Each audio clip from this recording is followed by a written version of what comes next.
What's up, guys? It's your boy the Badwolf. Alright, so this particular video is going to be an update for the people who are interested in LPNs or promissory notes.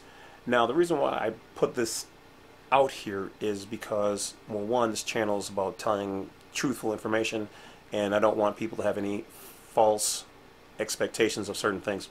So, for those who've been watching the channel long enough, you know that I've told you about the path with, well, smelly Swargo, we'll just call them, and whatever else. So obviously these people watch, you know, my videos and whatever else, so they know what's going on.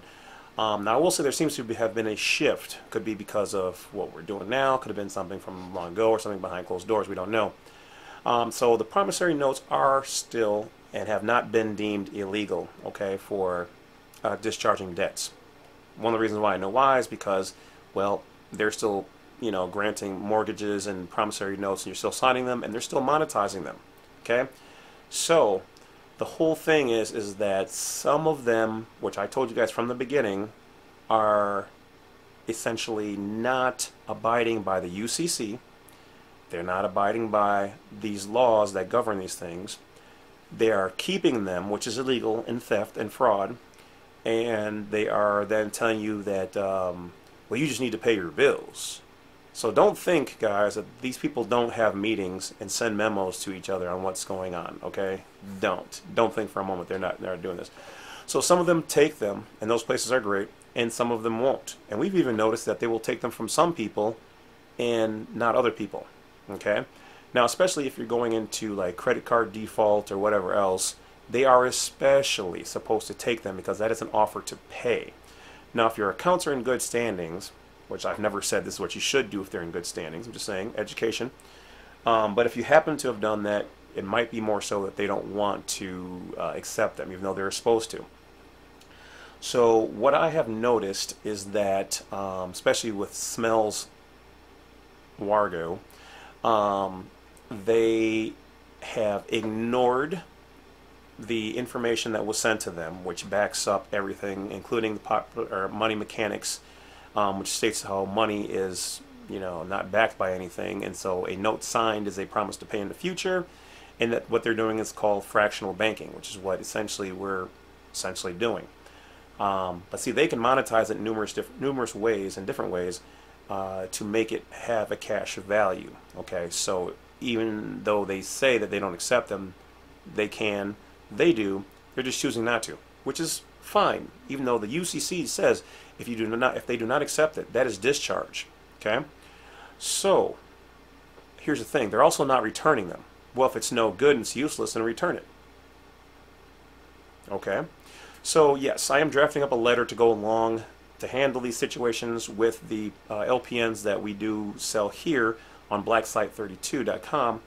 But that still doesn't guarantee anything. Like I've said from the beginning, we've got people who have had success across the board, and only recently have we started having more people not be successful. But then what's weird is that, like I said before, like one lady, she said she sent out like 4 of them were rejected, and like one of them, you know, went through, or one of them was, you know, actually returned. The people who did theirs at the same time, half of theirs went through, and the other 2 or 3 didn't. It just depends on the bank. We're not sure about credit unions, but they should still be able to do the same thing. Once again, accept or deny. Nearly no third party is going to accept them, even though they're supposed to, because they all operate, including the courts, under the UCC. But that's the nature of this beast. So if that does happen to you, like I said, I've reached out to the SEC, the IRS, the OSS, the Attorney General, the Senator. They got back to me, but essentially they were like, well, they got back to us and they showed us paperwork. Yeah, but if you're not pursuing, these things are factual in their law, that you're to do something, essentially, unless they bring it up to Congress, there's not much that they're going to do. So, yeah. Okay. Also remember, walking into a bank or whatever else, you're not going to get these done or cashed that way at all. It doesn't work that way. These are promissory notes, and they're for debts. Okay, they're not for purchasing. Purchasing would be bills of exchange. And then typically you really should be a secured party creditor using those. So at the end of the day, I'm still waiting to hear back from some of those external agencies, which takes months of investigations to come up with something. If you guys have experienced those situations, if it's for something like credit cards or whatever else, I mean, and for houses or whatever else, the whole thing I'm going to tell you is that you're going to have to take them to court. I mean, everything I sent Smells a while ago, I pointed out the cases where they've lost, where it was shown and proven that they've accepted these notes, or that they are not the original note holders, and whatever else, and they still want to be on that street thug mentality of catch me if you can. So they're looking at, like, if you're trying to get us for money, which we're not, because we've already paid off our things with our signatures by being secured parties, then they're like, then we're going to waste your time and money too. Let's see if you're willing to go all the way up the ladder. Well, guess what? Yeah, okay, because it's worth it. So, but if it comes to like a credit card, that's up to you. Like for the house or something like that, I definitely would take them to bat, because when you go to the Supreme Court opinions and you look up your particular company, there are going to be numerous cases where they've lost in court. They've lost. I sent them over 100 different court cases where they lost on the same stuff I sent them. So is it worth it? Yeah. To not have to pay 15 or 20 more years on something that's already been paid off because the promissory note was securitized? Yeah, I think so. But for a credit card, like 100, 200 bucks, that's not really worth it. I mean, but maybe if it's worth it to you, file it. Hey, I'm not saying don't. You got to do you. So remember, guys, this is educational information. Just want to give you guys an update on the bank process with these LPNs and let you guys know what it is. Instead of continuing to promote just doing it. I'm not saying don't do it. I'm just saying these are the potential outcomes. And like I said, I will be preparing a letter that goes along with it, essentially stating in a more demanding way that, because we don't have that right now, we've never had to have it, so we're creating it.